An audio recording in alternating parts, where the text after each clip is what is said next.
สบายดีทุกคนมื้อนี้ข้อยก็จะมาสรุปปมดีๆที่เปลี่ยนแนวคิดของหลายๆคนมาแล้วปมเล่มนี้มีชื่อว่าต่างกันที่ความคิดจึงมีชีวิตที่แตกต่างมันเป็นปมที่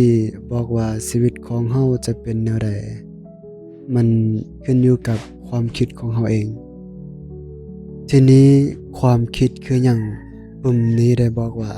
ความคิดของเฮาคือสิ่งที่สร้างชีวิตของเฮา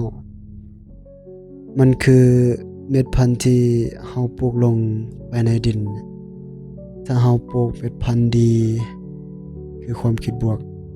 เฮาก็จะได้ผลผลิตที่ดีคือชีวิตที่ดีแต่ถ้าเฮาปลูกเม็ดพันธุ์ที่บ่ดีคือความคิดลบเฮาก็จะได้ผลผลิตที่บ่ดีชีวิตที่บ่ดีเฮาควบคุมความคิดได้หลายคนคิดว่าเฮาเป็นผู้ถูกกระทำจากสถานการณ์ต่างๆแต่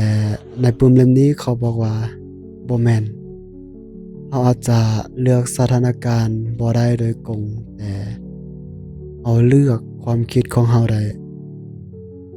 แม่นและเมื่อเฮา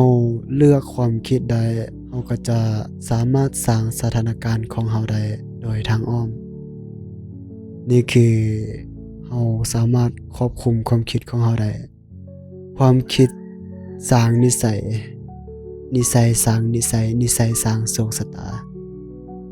ในปึ่มนี้เนาะได้เน้นว่าความคิดของเฮาจะนำไปสู่การกระทำการกระทำที่เฮ็ดซ้ำๆจะกลายเป็นนิสัยนิสัยของเฮาจะกำหนดนิสัยหรือตัวตนของเฮาเอง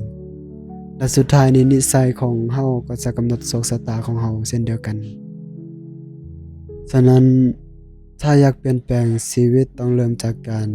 เปลี่ยนแปลงความคิดก่อนความสงบทางใจในปึ้มยังเว้าถึงเรื่องความสงบทางใจเมื่อเฮาสามารถควบคุมความคิดของเฮาได้เฮาก็จะพบกับความสงบภายในบ่ว่าจะเกิดขึ้นภายนอกถ้าใจเฮาสงบเฮาก็จะได้รับมือกับมันได้ดีทีนี้ขอจะสรุปสั้นๆง่ายๆอีกทีหนึ่งว่าชีวิตของเฮาคือหยังมันคือสิ่งที่ความคิดของเฮาสร้างขึ้นมาถ้าอยากมีชีวิตที่ดีขึ้นต้องเริ่มจากการคิดบวกคิดสร้างสรรค์และควบคุมความคิดของตัวเองให้ได้มันบ่ได้ยากเกินไปแต่ต้องฝึกฝนหวังว่า